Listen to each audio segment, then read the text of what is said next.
This is Late Night Health. This is a radio show that cares about the most important part of your life, your health. During the next hour, the insane Daryl Wayne and I are going to take a look at a couple of things that I believe touch each and every one of us. During the second part of our show, in about a half hour from now, we're going to talk about a new company called Two Chairs. It's a modern behavioral healthcare company, and that'll happen in about 30 minutes. We'll talk about therapy and how everybody can get it on your iPhone, on your computer. We'll find out more about that a little bit later on. Right now, we're going to go to Connecticut, and we're going to speak to an attorney. We're going to speak to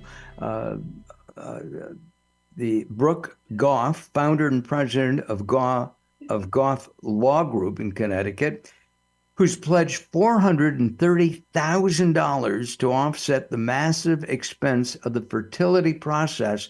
And I believe this is for your staff. Is that correct, Brooke?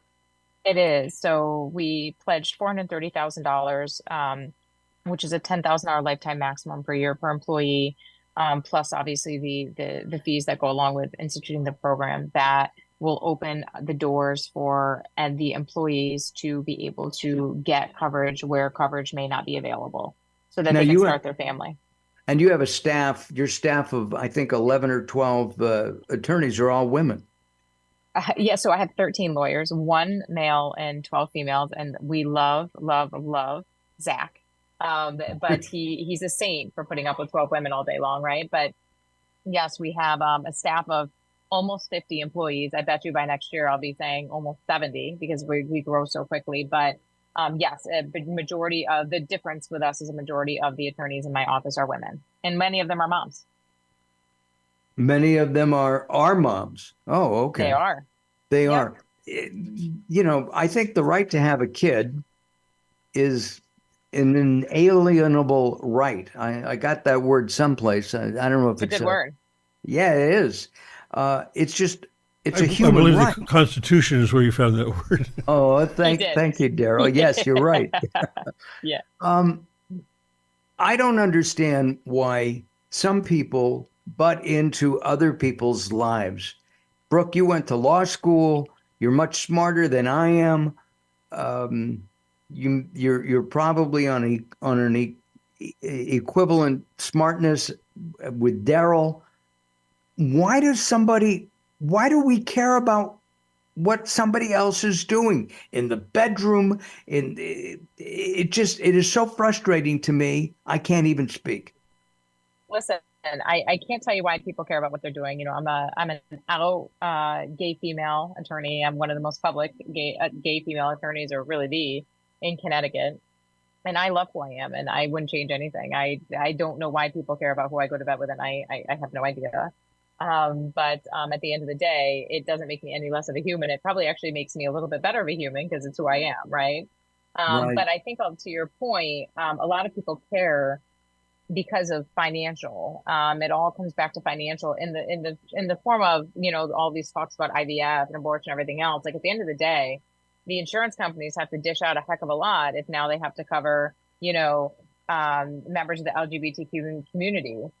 Because it's now considered, right? It's now considered like a coverage, a coverable, I should say, procedure for people that are not heterosexual and they don't have to meet those same guidelines. So I think it's a mixture of things. I think people are just inherently curious, but I think people are inherently, unfortunately, in the US, like entitled and jealous and hateful and all this other good stuff. But I think realistically speaking, I think a lot of the prejudice come from lack of education and a lot of assumptions and, quite honestly, bad parenting on their parents, right? I mean, at the end of the day, that's my opinion.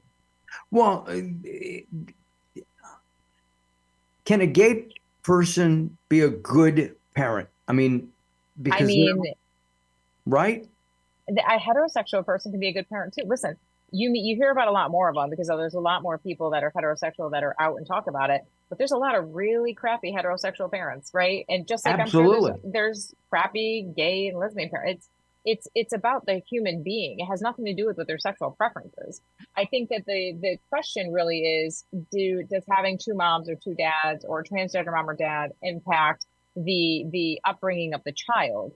And I think that's a case by case basis. I would say like the same thing, like does a heterosexual parent, situation, affect the upbringing of a child? Sometimes, sure.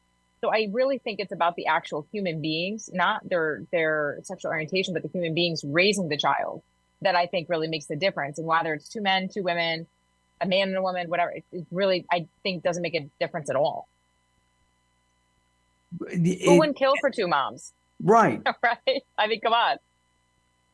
I mean, I think that as you just said, there are good people and there are bad people, and it doesn't matter if they're black or white, Jewish, Christian, Muslim, gay, not gay, purple, green. It just doesn't matter. Doesn't matter. And I can't for the life of me understand again how people create legislation butting into other people's lives. And there's a certain political party, not to be political or partisan here, there's a certain political party who says one thing, but then they do another. Would you agree or disagree with that? I would agree that all the political parties do the same thing. I think they all say one thing and do another. On this topic, it's this time, one political party over another, it's next. I mean, at the end of the day, politics are just that. They're talking points, right? They really are. They're if one says right, the other says left, or whatever the case may be. But at the end of the day, again, nobody has any idea about why people are butting in. I'm telling you, it's a matter of, it's a hot topic. And I think that with an election coming up, you have a lot of, you have a red button issues around the issue. And I think that they feel that they can sway voters one way or another by addressing it. But then you'll realize after the election's over, whoever gets it, gets it. We all have a good idea of who's probably going to get it. Unfortunately, then what's going to happen is then it's going to be silent again for 2.5, 3 years. And then it's going to come up again when the next election's there. I mean, this is the way of hot button topics. It's the way it goes. Did you go through IVF yourself? I did. Yep. My first, so when I was 22, I was diagnosed as type 1 diabetic, out of the blue. It's complete. I was an all-star athlete my entire life, and all of a sudden, bam. And 15 years ago, the medical miracles and marvels around diabetes were not as great as they are now. So I was told, listen, when I told them I wanted to have a child, they're like, listen, I would not do that. I would not go, put your body through that. You're diabetic. We don't recommend it. So my wife, that I was married to at the time, she had agreed to carry. So I had my eggs retrieved. I had them taken out and then fertilized. And then she carried our son. Yes. Wow. And the resulting child is how old today? And he's 11. Well? He's amazing. He's the best big brother ever. I just had another child through IUI, which is another form of infertility, but he's the best big brother ever. And he wouldn't change a thing. So again, I wouldn't change a thing either. And they look almost identical, like the two of them. So that's quite funny to watch as well. I think that's really cool. Our guest is Brooke Goff, owner of Goff Law Group in Connecticut. It's personal injury law group. Are you expanding into the growing field of IVF law? Oh, that's a tough one because realistically speaking, in Connecticut, this has been a hot topic too. I don't know if you watch, but there have been a lot of issues with certain providers who felt that they could be the answer to the person's infertility problem. So they would tell people, hey, look, we're going to, use like a donor specimen, but really use their own. So there is multiple cases in Connecticut right now, but there's a case where woman just spoke out on it. Her mom went to a doctor and the doctor used his own sperm to create the child. The mom never knew. And he did this for multiple parents because, he's a very high opinion of himself, clearly. And the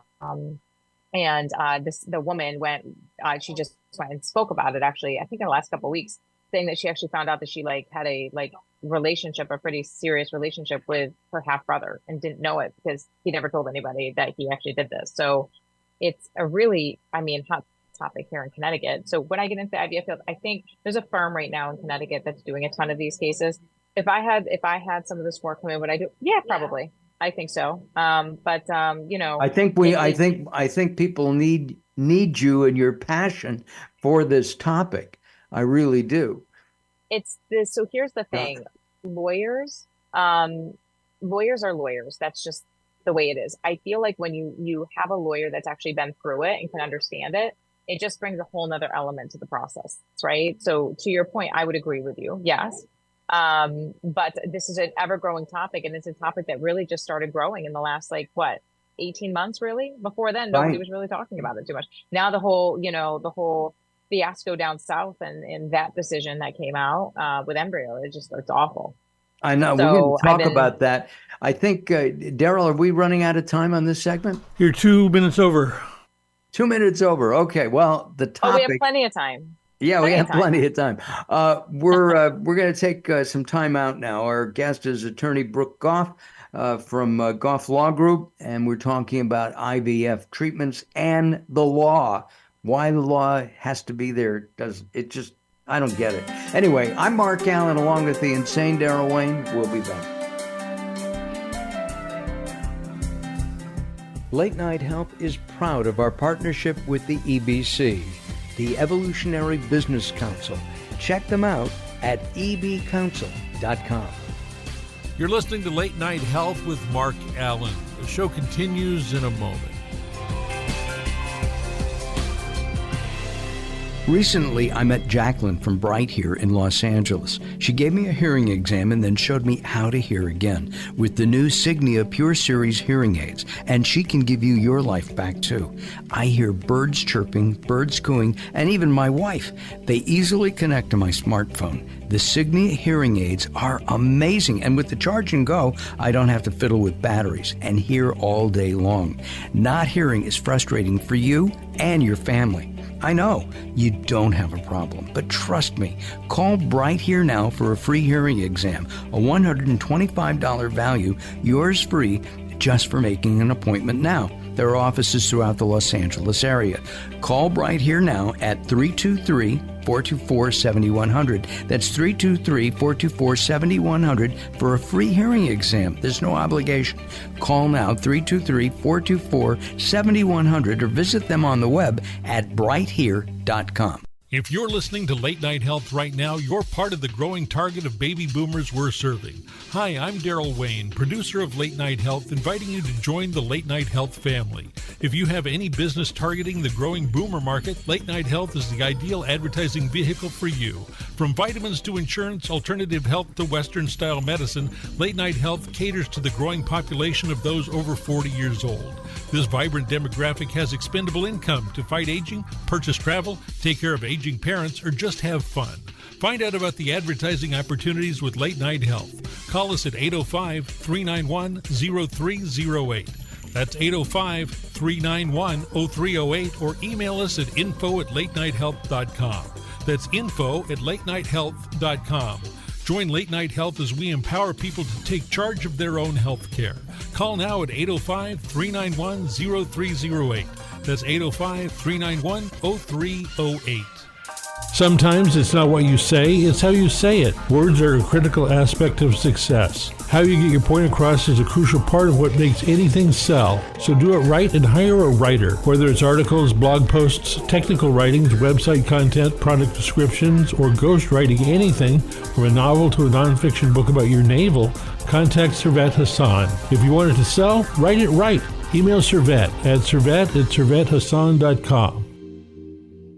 It's time to tackle a tough topic, one that affects us all. we're talking about sexism in the workplace. The award-winning Identifying the Elephant in the Room series is back and ready to tackle some complicated communications issues again. This spring, we're focusing on critical communication strategies in the face of sexism. Join us as we hear from professionals in the natural products industry who have valuable career lessons to share and real-world experience to discuss from all sides of the elephant. It's time to have an honest and open conversation about the impact of sexism in the workplace and how we can make it better for everyone. Identifying the Elephant in the Room series starts March 16th. Register today at inicibox.vfairs.com. That's INICIBOX.VFAIRS.com and join the conversation to be part of the solution.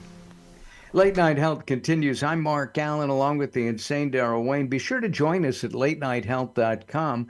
That's latenighthealth.com. We'll have a picture of our guest, Attorney Brooke Goff, up there and a link to her firm so that you can learn more about what she does. Let's talk about what's happening in the South. And I guess the Alabama Supreme Court ruling on, and this is in quotes, fetal personhoods. Can you explain what that is?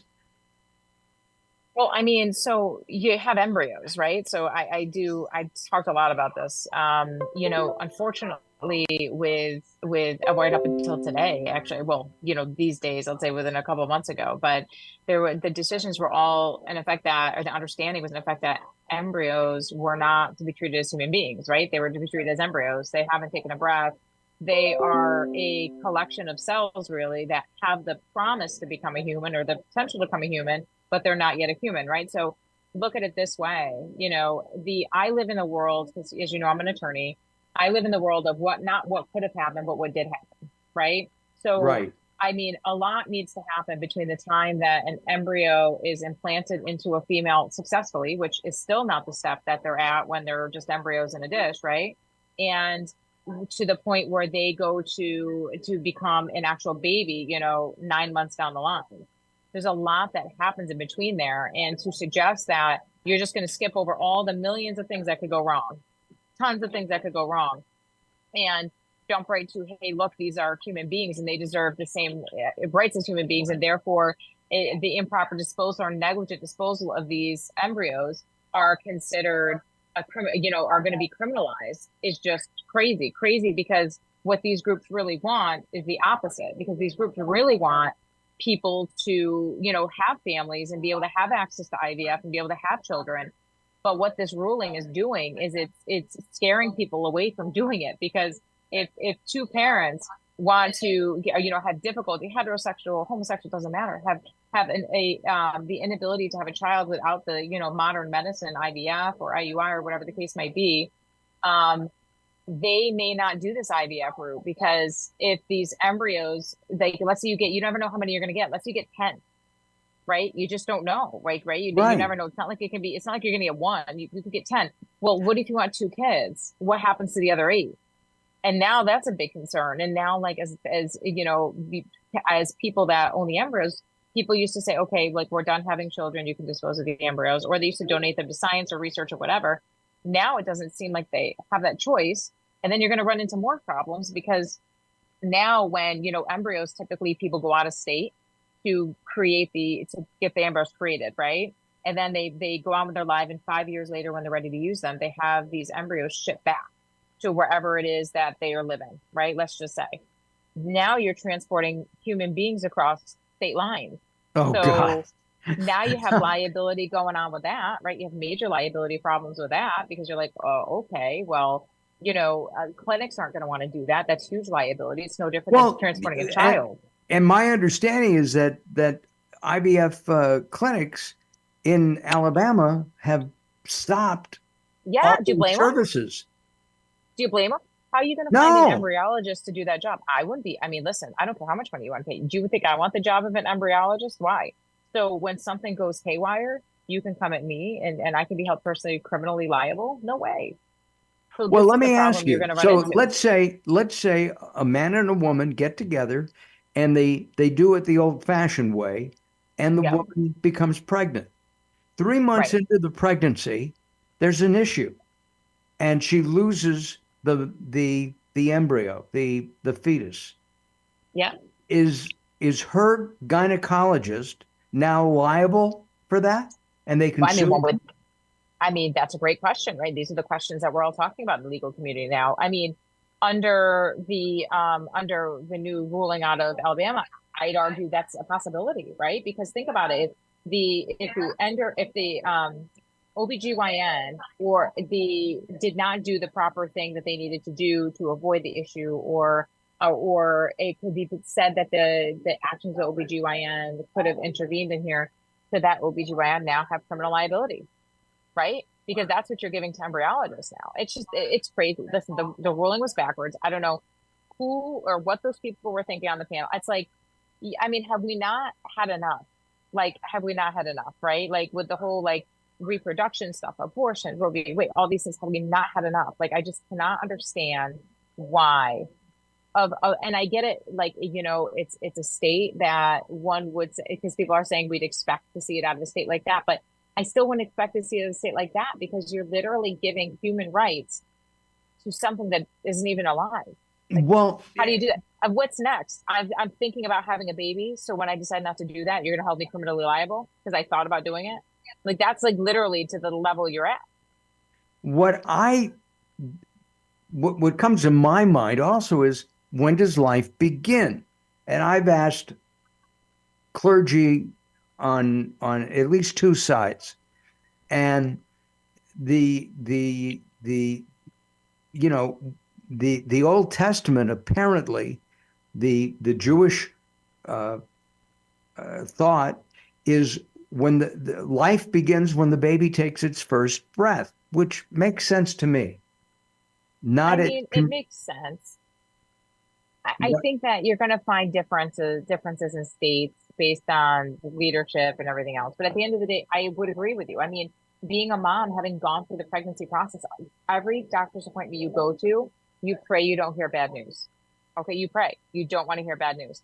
But it doesn't mean you're not going to. And so many things can go wrong in the pregnancy process. So many things can go wrong in the woman. So let's say a woman falls down when she's pregnant and gets and has a miscarriage as a result. Are you going to now hold the woman criminally liable? Yeah, there's some. It's crazy, and then I think related to this, at a tangent perhaps, are reproductive rights, including abortion. Do you agree or disagree? I mean, I think that is another hot topic, right? So I think that, women should have the right to choose. You're talking to a woman. I think that women should have the right to choose. I do. I mean, at the end of the day, I understand a lot of men are arguing, well, it's not fair to me. What about my right to choose? But you don't have to go through the 9 months of carrying the child. You're not, in the event that you don't want to have a relationship with a woman, like you are not saddled with this child, so to speak. For some men, they will just disappear. Not all, but just some. I feel that the right to choose is with the woman. I had a very tough pregnancy with my daughter, and then it doesn't end at pregnancy. People think, okay, 9 months. Well, guess what? You have to breastfeed potentially if you choose to do that for another 4 to 5 months, and that is like you have no other life but to do that, and you're trying to recover from the birth. It's just, listen, it's a big ask of a woman to just carry every child, regardless of the situation, when at the end of the day, it's something that it's a life-changing decision for not just 18 years, forever in their lives. All right, guys. The fact that they try to take it away. And gentlemen, may I make a suggestion? Get it cut or wear a condom. It's pretty simple. I think, because I think that's how men can take responsibility. I mean, there are oops. It's not perfect. Anyway, I'm on my soapbox. Brooke, as this issue grows, and it will grow, I know you're being on some national TV programs and being very vocal about it. Will you come back and update us? I would love to come back and update you. I'm sure in a month we'll have some other, cockamamie decision that's come out, a couple months, and you'll want to hear all about it. I'm happy to talk about it. You got it. All right. Our guest is Brooke Goff, owner of Goff Law Group. We'll have some information about what she does at latenighthealth.com. That's latenighthealth.com. Brooke, thank you. Hold on just for 1 second. We're going to turn the show back to Daryl Wayne as Late Night Health continues.